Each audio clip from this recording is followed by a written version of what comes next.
नमस्कार दोस्तों, आज मैं फिर आपके सामने। आज जो हम बात करेंगे, हम पाश्चात्य दार्शनिकों की बात कर रहे थे। उसमें इंपॉर्टेंट हमारा टॉपिक चल रहा था जॉन लॉक का। किसका चल रहा था? John Locke. जॉन तो कल हम जॉन लॉक के जीवन परिचय के बारे में हम जान चुके थे कि इनका जीवन परिचय, मानव स्वभाव संबंधी इनकी धारणा, प्राकृतिक अवस्था, इन सबके बारे में हम जान चुके हैं। आज जो हमारा टॉपिक चलेगा वो चलेगा जॉन लॉक का सामाजिक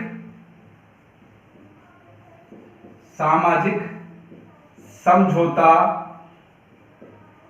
सिद्धांत। आज जो हम चर्चा करने वाले हैं वो जॉन लॉक के सामाजिक समझौता सिद्धांत की चर्चा करेंगे कि सामाजिक समझौता सिद्धांत से किसकी उत्पत्ति हुई है। जो उत्पत्ति हुई है वो हुई है राज्य की। राज्य की उत्पत्ति हुई है, सरकार की उत्पत्ति हुई है। राज्य और सरकार की उत्पत्ति के बारे में आज हम जानेंगे जॉन लॉक के। तो एक बार हम ब्रीफ थोड़ा सा जान लेते हैं, क्योंकि इसकी भूमिका देना जरूरी है। तो जॉन लॉक है, जो इनका जो जन्म हुआ वो समरसेट इंग्लैंड में हुआ। 1632 में इनका जन्म हुआ। मध्यम वर्गीय परिवार में एक क्लर्क के यहाँ जन्म हुआ। काफी अच्छे से इनका जीवन बीता। अपने परिवार के लाड प्यार में इन्होंने अपना जीवन व्यतीत किया। मित्रों का सहयोग मिला और इन्होंने ऑक्सफोर्ड यूनिवर्सिटी से अपनी पढ़ाई पूरी की। इन्होंने उसके अलावा डॉक्टरी भी की और डॉक्टर के पेशे में के रूप में भी इन्होंने कार्य किया। इसके अलावा हम देखते हैं कि उस समय इंग्लैंड में 1688 में गोरापूर्ण क्रांति हुई, जिसे हम रक्तहीन क्रांति कहते हैं। क्या कहते हैं? रक्तहीन क्रांति कहते हैं। इसी कारण इनके ऊपर जो उस समय के वातावरण का जो इफेक्ट पड़ा, जो प्रभाव इनके मस्तिष्क पर आया, उसी आधार पर इन्होंने मानव स्वभाव के बारे में वर्णन किया है। वही चीज इनकी रिफ्लेक्ट होती है मानव स्वभाव संबंधी धारणा के अंतर्गत। इन्होंने राजतंत्र को सिकुड़ते हुए देखा तथा लोकतंत्र को खिलते हुए देखा। अर्थात इन्होंने संसदीय पद्धति की ओर जाते हुए अपने इंग्लैंड को देखा। जो राजा थे उसके अधिकार सीमित किए जा रहे थे और संसद के अधिकारों में बढ़ोतरी हुई थी इनके समय में। तो इन्होंने काफी शांतिपूर्ण तरीके से एक परिवर्तन को देखा, एक परिवर्तन के युग को देखा। और ये सब कुछ उनके जो विचार है उसमें हम देखने को हमको मिलता है। तो इनकी जो मानव स्वभाव संबंधी धारणा थी वो क्या थी, एक बार हमको देखना पड़ेगा पुनः। तो हम इनके सामाजिक समझौता सिद्धांत को अगर हम इसी तरह ही आपको प्रस्तावना में इसको करना पड़ेगा और आप लिखना पड़ेगा मानव स्वभाव। एक ब्रीफ में बता रहा हूं, वैसे में हम चर्चा कर चुके हैं इनके इस बारे में। तो मानव स्वभाव की अगर हम बात करते हैं तो इन्होंने क्या कहा कि मानव कैसा होता है? विवेकशील होता है। क्या बताया? मानव होता है विवेकशील, अर्थात सोचने समझने की शक्ति होती है, बुद्धिमान होता है। हमेशा विवेक बुद्धि का वो हिस्सा है जो अच्छा सोचता है, ध्यान रखना। इसके अलावा विवेकशील होता है, सहयोगी होता है, सहयोग करने वाला होता है, सामाजिक होता है। तीसरी बात, क्या मानो आप? सामाजिक होता है। उसमें दया की भावना होती है, मतलब समाज में रहना उसको पसंद है। दया की भावना होती है, अर्थात वो प्राणी मात्र के प्रति दया की भावना रखता है। इसके अलावा प्रेम, सौहार्द उसके अंदर पाया जाता है। ये सभी गुण मानव स्वभाव के अंदर इंगित करता है, मानव स्वभाव के अंदर बताता है जॉन लॉक।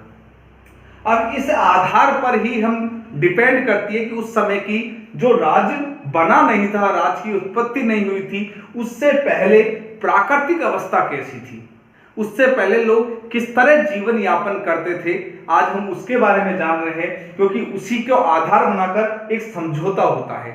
उसकी कमियों को पूरा करने के लिए समझौता होता है। समझौता कब होता है? जब हमें किसी चीज में कमियां नजर आती है, कहीं न कहीं ये देखते हैं कि इसमें कुछ सुधार होना चाहिए, तो वहां पर हम नवीन चीज को लेके आते हैं। उसको सुधार को, पुरानी चीज को बदल के कोई नई चीज लेके आते हैं जो सुधरी हुई अवस्था में होती है, ज्यादा विकसित होती है। तो वही बात हम देखेंगे कि जो मानव स्वभाव हमने देखा, विवेकशील होता है, सहयोगी होता है, सामाजिक प्राणी की तरह होता है, दया प्रेम रखता है। इस समय की प्राकृतिक अवस्था की अगर हम बात करें, प्राकृतिक अवस्था की हम बात करें तो सहयोगी अवस्था थी। कैसी थी? सहयोगी अवस्था थी, सभी लोग आपस में सहयोग करते थे। शांति की अवस्था थी, शांति के साथ रहना पसंद करते थे, अर्थात शांतिपूर्वक जीवन यापन करना ज्यादा उनको पसंद था। इसके अलावा हम देखते हैं सहयोग की भावना थी, शांतिपूर्वक रहते थे, सद्भावनाएं थी, एक दूसरे के प्रति अच्छी भावना रखने वाले व्यवस्था थी उस समय, सद्भावनाएं थी। और उनका सबसे अच्छी बात एक बात है, उन्होंने ये कहा कि व्यक्ति को वैसा व्यवहार दूसरों के प्रति करना चाहिए जैसा वो खुद अपने प्रति चाहता है। इंपॉर्टेंट चीज बात यही है कि ये ध्यान रखना, व्यक्ति को वैसा व्यवहार करना चाहिए, व्यवहार करना चाहिए जैसा वह अपने प्रति चाहता है, अपने प्रति चाहता है। अर्थात जैसा तुम ये चाहते हो कि लोग आपके प्रति जैसा व्यवहार करें, तो आपको भी वैसा ही व्यवहार करना पड़ेगा। आप ये सोचते हो कि आपका कोई सम्मान करे, तो आपको उसका क्या करना पड़ेगा? सम्मान करना पड़ेगा। ये ऐसी प्राकृतिक अवस्था थी, और इस प्राकृतिक अवस्था में ये 3 प्राकृतिक अधिकार इंपॉर्टेंट रूप से बताता है। वो 3 प्राकृतिक अधिकार कौन कौन से हैं, जिनके बारे में भी हम कल चर्चा कर चुके थे, लेकिन सामाजिक समझौता सिद्धांत पढ़ रहे हैं और इसी के बेस पर सामाजिक समझौता सिद्धांत होता है, इसलिए हमको एक बार फिर इसको जानना जरूरी है। तो वो 3 सिद्धांत थे। अगर हम बात करते हैं तो पहला जो सिद्धांत था जीवन जीने का, जीवन जो अधिकार था वो क्या था? जीवन जीने का अधिकार। दूसरा स्वतंत्रता का अधिकार, स्वतंत्रता का अधिकार। और तीसरी अगर हम बात करते हैं तो वो आती है संपत्ति का अधिकार, संपत्ति का अधिकार। ये 3 अधिकार प्राकृतिक अवस्था में मौजूद थे। जीवन जीने का अधिकार, स्वतंत्रता का अधिकार, संपत्ति का अधिकार। व्यक्ति अपने हिसाब से जीवन जी सकता है, अपने हिसाब से कोई भी कार्य कर सकता है, उसको पूर्ण स्वतंत्रता है, लेकिन स्वच्छंदता नहीं है। ध्यान रखना, स्वतंत्रता और स्वच्छंदता में अंतर है। संपत्ति का अधिकार, वो निजी संपत्ति रख सकता है। निजी संपत्ति एक श्रम से पैदा होती है। किसी भी चीज के ऊपर हम श्रम करते हैं, मेहनत करते हैं, तो उस वस्तु को संपत्ति बना सकते हैं, उस वस्तु को हम अच्छे रूप में बना सकते हैं। जैसे आप खेती की बात करें, जब हम खेतों में काम करते हैं तो आपको मेहनत करनी पड़ेगी, जब जाकर क्या पैदा होगा? अनाज पैदा होगा। तो वो आपकी मेहनत के फलस्वरूप क्या होगी? संपत्ति पैदा हुई है नहीं। तो श्रम लगता है और उस पर अधिकार उस व्यक्ति का होना ही होना चाहिए। तो निजी संपत्ति के अधिकार की भी बात करते हैं ये प्राकृतिक अवस्था में। कौन? जॉन लॉक, क्योंकि इन्होंने अधिकारों की बात इंग्लैंड में देखी, जैसा देखा उस हिसाब से इन्होंने वर्णन किया और उस हिसाब से इन्होंने अपना जो अनुमानित बताया है ये सब कुछ की इस तरह की प्राकृतिक अवस्था रही होगी। अब क्या कारण थे? ऐसे कौन से कारण पैदा हो गए कि जब इतनी अच्छी अवस्थाएं चल रही थी, इतना सब कुछ, सब लोग सहयोग के साथ रहते थे, सद्भावनापूर्ण जीवन था, सब कुछ अच्छा था, तो क्या कारण थे कि जीवन जीने का अधिकार, स्वतंत्रता का अधिकार, संपत्ति का अधिकार मिलने के बावजूद हमें राज्य की आवश्यकता पड़ी, हमें शासक की आवश्यकता पड़ी? इसे क्या कारण पैदा हुए? कौन कौन से कारण थे? आज हम उसी आधार पर सामाजिक समझौता सिद्धांत होता है, कारण देखेंगे। उन कारणों के कारण क्या हुआ? सामाजिक समझौता सिद्धांत हुआ। तो चलते हैं कारणों की ओर, देखते हैं क्या क्या कारण थे।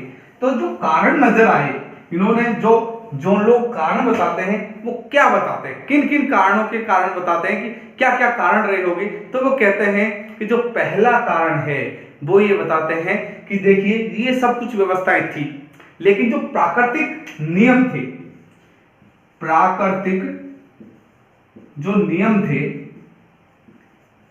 ध्यान रखना, सामाजिक समझौता सिद्धांत के हम कारण पढ़ रहे हैं, कारण ध्यान रखना। नंबर 1, प्राकृतिक नियम अस्पष्ट। पहली बात, प्राकृतिक नियम क्या थे? अस्पष्ट थे। दूसरे, इन पर मतभेद था। मतभेद किस पर? प्राकृतिक नियमों के आधार पर। प्राकृतिक नियमों में क्या था, मतभेद था।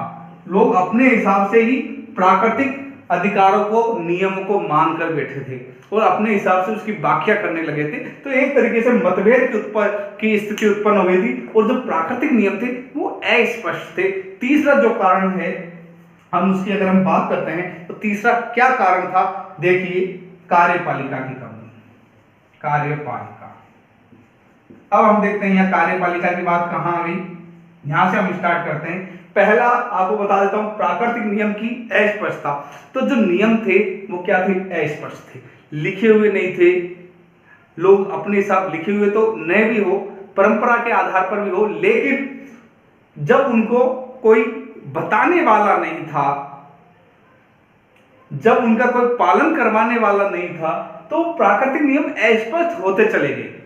लोगों में उनके प्रति मतभेद उत्पन्न हो गए, वो अपने हिसाब से उनकी व्याख्या करने लगे थे। ऐसी स्थिति उत्पन्न हो गई जिसको जो जहां फायदा मिलता वो उसी हिसाब से उन नियमों को तोड़ मरोड़ रहा था। तो इसको हटाने के लिए, इस अव्यवस्था को समाप्त करने के लिए एक किसकी आवश्यकता थी, ऐसी व्यवस्था की आवश्यकता थी जो इन नियमों को अच्छे से बता सके, उन मतभेदों को दूर कर सके। कार्यपालिका, देखिए, इन नियमों को अच्छे से लागू करने वाली कोई संस्था नहीं थी कि इनको लागू कौन करेगा, किस तरह से कार्य होगा। तो विकास होना मुश्किल हो रहा था, साथ में न्यायपालिका नहीं थी। न्यायपालिका जैसी कोई शक्ति नहीं थी। न्यायपालिका का मतलब यह नहीं है कि न्यायपालिका होनी चाहिए थी, कि न्याय क्या होता है। न्याय का मतलब यह है, यहां पर हम बात करते हैं तो आज की न्यायपालिका के संदर्भ में नहीं देखते हुए सीधे सीधे एक नॉर्मल हम लॉजिक लगाते हैं कि ये तो नियम थे, लेकिन इनकी व्याख्या करने वाला कोई नहीं था। नियम तो थे, लेकिन वास्तव में नियमों की व्याख्या भी तो होना जरूरी है। बिना व्याख्या के नियम कैसे स्पष्ट होंगे। तो उनको व्याख्या करने वाले का अभाव था। तो न्यायपालिका का अभाव कि भाई कोई न्याय करना है, कोई समस्या आ जाती है, उसको न्याय करने के लिए नियम कायदे होते हैं, लेकिन उन नियम कायदों की व्याख्या करने वाला होना चाहिए, लेकिन वो नहीं था, अर्थात न्यायपालिका की। और उनको क्रियान्वित करने वाला होना चाहिए था, वो भी कमी थी। इसके अलावा कोई अगर उन नियमों को नहीं मानता है, कोई अगर उस नियमों को नहीं मानता है, तो उनको दंड देने वाली कोई संस्था तो होनी चाहिए। अगर नियम जिसने नहीं माने, उनको दंड के अधिकारी होंगे कि नहीं होंगे, उनको दंड कौन देगा और कितना दंड मिलना चाहिए, क्या दंड मिलना चाहिए, ये भी तो डिसाइड करने वाला होना चाहिए कि नहीं होना चाहिए। ये सभी समस्याएं। तो अगर हम बात करते हैं, प्राकृतिक नियम अस्पष्ट थे, मतभेद थे, कार्यपालिका की कमी थी, न्यायपालिका की कमी थी और दंड शक्ति की कमी थी। दंड शक्ति की कमी थी, है कि नहीं? तो दंड शक्ति की कमी थी। इस कारण, इन कारणों से सामाजिक समझौता करना पड़ा। अब ये सामाजिक समझौता किस तरह हुआ कि जब ये सब समस्याएं आई लोगों के सामने, तो लोग एक साथ इकट्ठे होते हैं। अब हम सामाजिक समझौते की तरफ चल रहे हैं। ये तो हमने कारण पढ़ा, अब देख रहे हैं हम सामाजिक समझौता। अब देख रहे हैं हम सामाजिक समझौता। तो क्या हुआ, देखिए, जब इतनी सारे कारण हमने देखे, इतने कारणों को हमने जाना, तो ये सामाजिक समझौता क्या होता है, लोग एक साथ इकट्ठे होते हैं। एक साथ इकट्ठे होकर के लोग एक समझौता करते हैं, एक समझौता करते हैं इतने सारे लोग मिलकर के। और वो समझौता क्या करते हैं, वो समझौता सभी मिलकर मानव आपस में एक समझौता करते हैं और एक नागरिक समाज की स्थापना करते हैं। किसकी स्थापना करते हैं, नागरिक समाज की। नागरिक समाज अर्थात राज्य की उत्पत्ति हो जाती है। यहां से राज्य की उत्पत्ति। तो राज्य की उत्पत्ति किस आधार पर हुई है, समझौते के आधार पर हुई है। लोग इन चीजों के लिए आपस में एक साथ इकट्ठे हुए और उन्होंने कहा कि हम एक ऐसे समाज की स्थापना करते हैं जो नागरिक समाज कहलाएगा। मतलब मानव आपस में मिलकर के एक समझौता करते हैं। वो कहते हैं कि हमें एक इस तरह के राज्य की स्थापना करनी चाहिए, एक इस तरह के समाज की स्थापना करनी चाहिए जहां हम हमारे प्राकृतिक अधिकारों को सुरक्षित रख सके, जहां हम प्राकृतिक अधिकारों को सही मायने में जी सके। इसके लिए उन्होंने एक नागरिक समाज की स्थापना की। ये पहला समझौता है यहाँ पर जोन लोग दो समझौते की बात करता है, ध्यान रखना। पहला समझौता आपस में व्यक्तियों के मध्य होता है, मानव और मानव के मध्य होता है, मानव मानव के बीच में होता है, प्रथम समझौता होता है। और किसकी स्थापना होती है? नागरिक समाज की स्थापना होती है। किसकी स्थापना होती है? नागरिक समाज की स्थापना होती है। पहला समझौता है, पहला समझौता। तो हम पहले समझौते की बात करें, प्रथम समझौता, प्रथम समझौता अर्थात पहला कॉन्ट्रैक्ट किस किस के बीच होता है? मानव मानव के बीच, मानव मानव के बीच आपस में होता है। किसकी उत्पत्ति होती है? नागरिक समाज की होती है, नागरिक समाज की उत्पत्ति होती है। पहला समझौता मानव मानव के बीच होता है और उस मानव मानव के समझौते में किसकी उत्पत्ति होती है? नागरिक समाज की उत्पत्ति होती है। और जो दूसरा समझौता होता है, वो दूसरा समझौता किनके मध्य होता है? ये तो प्रथम समझौते की बात हुई, इसमें टू ट्रीटीज है, तो समझौते हैं। दूसरा जो समझौता है, दूसरा समझौता, दूसरा जो समझौता होता है वो मानव वर्सेस राजा के मध्य होता है, शासक के मध्य होता है। राजा कहो, शासक कहो या सरकार कहो। अर्थात पहले समझौते से राज्य की उत्पत्ति होती है, दूसरे समझौते से सरकार की उत्पत्ति होती है। ये मानव अर्थात जो नागरिक समाज है वो मिलकर के, मानव अर्थात हम वही नागरिक समाज की बात करते हैं। नागरिक समाज के जो लोग हैं, जो लोग हैं जिन्होंने नागरिक समाज बनाया है, राज्य बनाया है, ये एक व्यक्ति शासक या सरकार के साथ एक ऐसा समझौता करते हैं और क्या कहते हैं कि हम आपके साथ एक समझौता करते हैं, हम आपको राजा चुनते हैं, हम आपको सरकार चुनते हैं, हम आपको शासक चुनते हैं। और यहाँ पर किसकी स्थापना होती है? सरकार की स्थापना होती है। तो दूसरे समझौते में किसकी उत्पत्ति हुई? सरकार की स्थापना, सरकार की स्थापना हो गई। दूसरे समझौते में किसकी स्थापना हो गई? सरकार की स्थापना हो गई दूसरे समझौते में। यहां तक समझ में आ गया? दूसरे समझौते में किसकी स्थापना हो गई? सरकार की स्थापना हो गई। अब देखिए, दो समझौते हुए, पहला मानव मानव के बीच, दूसरा मानव और सरकार के बीच। पहले में राज्य की उत्पत्ति होती है, नागरिक समाज की उत्पत्ति होती है, और दूसरे में सरकार की उत्पत्ति होती है। अब देखिए, जो सरकार की स्थापना हुई है वो एक ट्रस्टी के रूप में हुई है, एक ट्रस्ट के रूप में हुई है। उसमें जो लोग हैं, जो नागरिक हैं, वो अपने कुछ अधिकार इस शासक को दे देते हैं। अपने कुछ अधिकार, सभी अधिकार नहीं देते, ध्यान रखना। अपने कुछ अधिकार इस शासक को प्रदान कर देते हैं, सभी अधिकार नहीं देते। साथ में यह भी है कि यदि सरकार इनकी रक्षा नहीं कर पाती है, इनके अधिकारों की रक्षा नहीं कर पाती है, ये जो सरकार हुई है दूसरी ट्रीटी के अंदर, दूसरे समझौते के अंदर, दूसरे कॉन्ट्रैक्ट के अंदर जो सरकार का निर्माण हुआ है, ये जनता का कल्याण नहीं करती है, जनता के अधिकारों की रक्षा नहीं करती है, जनता की सुरक्षा नहीं कर पाती है, तो जनता को अर्थात नागरिक समाज को, इस राजा को अपने पद से, इस शासक को अपने पद से, इस सरकार को अपने पद से हटाने की अधिकार है। वो इनके खिलाफ क्रांति कर सकते हैं, तो इनको हटाने का अधिकार ये प्रदान करता है। इस समझौते से हमको क्या नजर आता है? इस समझौते से हमको नजर आता है, वो हम बात करते हैं। दो समझौते हुए, ध्यान रखना, जोन लोग के कितने समझौते हैं? दो। प्रथम समझौता मानव मानव के मध्य, दूसरा मानव और सरकार के मध्य अर्थात नागरिक समाज और सरकार के मध्य होता है। पहले समझौते से राज्य की उत्पत्ति, दूसरे समझौते से सरकार की उत्पत्ति होती है।